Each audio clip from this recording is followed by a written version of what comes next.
નમસ્કાર મિત્રો, હું છું શૈલેષ મેર બાવળાથી.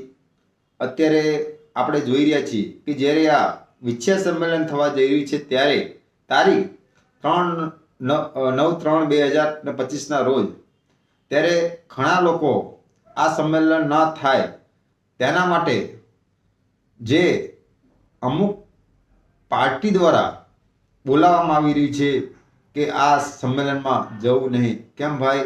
આ સમાજનું સંમેલન છે. સમાજ ભેગો થાય એમાં તમને તકલીફ શું છે?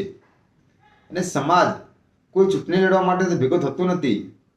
આ સમાજ જે કોરી અને ઠાકોર સમાજને અન્યાય થયો છે તેના ન્યાય માટે કે જે સમસ્ત ગુજરાતની અંદર જે કોરી અને ઠાકોર સમાજને સરકાર દ્વારા જે આંદોલનો થયા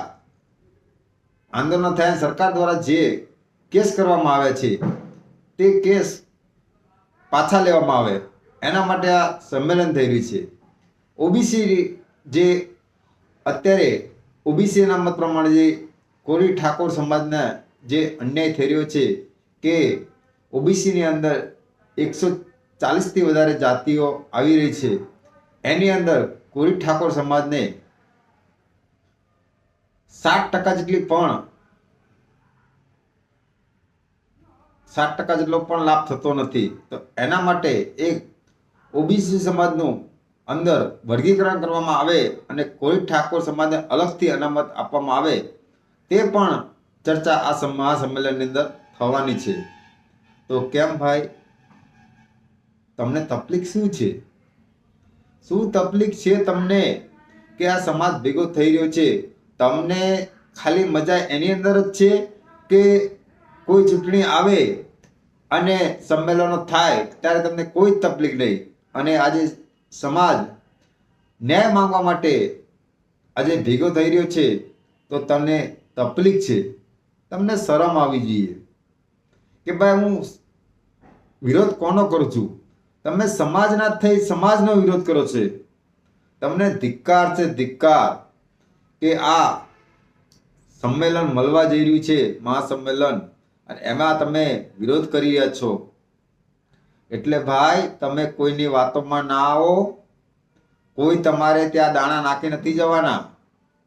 તમારે જાતે મહેનત કરવાની છે, જાતે જ કમાઈને ખાવાનું છે ભાઈ. એટલે તમે કોઈ સમજતા હોય કે મારા ઘરે આવીને પૂરું કરી દેશે, કોઈ જ પૂરું નહીં કરે ભાઈ. એટલે તમે આ બધા જે વિરોધ કરવા વાળા છો કે તમે સમાજનો વિરોધ કર્યો છો તો તમને સમાજ જ કામ આવશે. ગમે ત્યારે જરૂર પડતો હોય, જ્યારે અન્યાય થતો હોય ત્યારે સમાજ જ તમારી જોડે ઊભો હશે. એટલે ભાઈ આવો ખોટે ખોટો વિરોધ કરવાનું રહેવા દો અને સમાજને સપોર્ટ કરો. અડધી રાતે સમાજ જોડે આવીને ઊભો રહેશે ભાઈ. કોઈ પણ અન્યાય થાય છે ને ત્યારે સમાજ બાજુમાં આવીને ઊભો રહે છે ભાઈ. તમે જોયું આજે આ ઘનશ્યામભાઈ રાજપરાનું જે મર્ડર થઈ ગયું, કોણ આવીને જોડાઈને ઊભું રહ્યું? સમાજ જોડે આવીને ઊભું રહ્યું ભાઈ. એટલે તમે ખોટો સમાજનો વિરોધ ના કરો. તમને શરમ આવી જોઈએ કે હું મારા જ સમાજનો વિરોધ કરું છું. તો મિત્રો વધારેમાં વધારે આ મહાસંમેલનમાં જોડાય અને ગુજરાત સરકારને એક નોંધ લેવી પડે કે ભાઈ હવે ગુજરાતની અંદર કોઈ ઠાકોર સમાજ જાગી ગયો છે.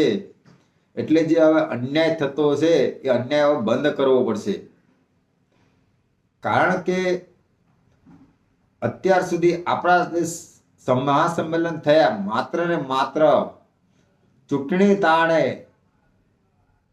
પબ્લિક ભેગી કરવા માટે ભેગા કરવામાં આવે છે. પણ પહેલી વખત આવું બની રહ્યું છે કે એક સમાજને ન્યાય અપાવવા માટે આ મહાસંમેલન થઈ રહ્યું છે. મિત્રો ગુજરાતમાંથી વધારેમાં વધારે માણસો આપણા જોડાય અને આ મહાસંમેલન સાર્થક થાય અને ગુજરાત સરકારને એક નોંધ લેવી પડે તેવું આ મહાસંમેલન યોજાય અને વધારે વધારે લોકો જોડાય તેવી મારી નમ્ર વિનંતી. જય માતાજી, જય માતાજી, જય કોરી સમાજ.